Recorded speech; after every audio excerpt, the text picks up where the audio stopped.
My homily for the fourth Sunday of Easter, the 11th of May 2025. Chapter 10 of John's Gospel is all about the Good Shepherd. Jesus states clearly, I am the Good Shepherd.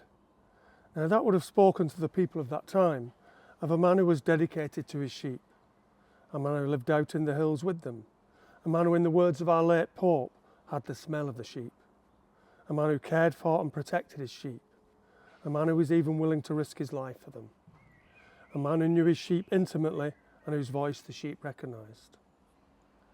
So Jesus says in the Gospel, sheep hear my voice, and I know them and they follow me. That's how the sheep related to the Good Shepherd, and that's how we and Jesus should relate to each other.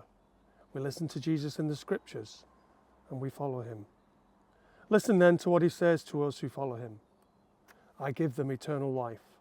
Nobody except Jesus can offer that, for he is divine. Now that is something worth having, something worth making a sacrifice for. Jesus goes on to speak of his Father, who is greater than all, and who allows no one to snatch his sheep away. We're in the Father's hands, and no one can take us away from the Father. I find that very comforting, to think of myself being held in the Father's hands. No one can take us away from the Father, but we can of course always remove ourselves. We always have free will. Then Jesus states something that is at the heart of our faith. I and the Father are one. A familiar concept to us, I hope, but to the Jews of Jesus' time it was explosive. In response, they wanted to stone him. I hope that helps to bring home to you just what a challenging and amazing thing it was for our God to become man in Jesus. The Jews could not conceive of it. It was blasphemous. Neither can the Muslims. God is very much a distant and fearsome God for them. Not so for us Christians.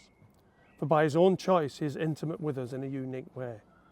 He is the Lamb, as our second reading says, gentle and lovable, the sacrificial Lamb who washes us white in his blood. Not just intimate, but loving, through suffering, dying and rising for us. Wow.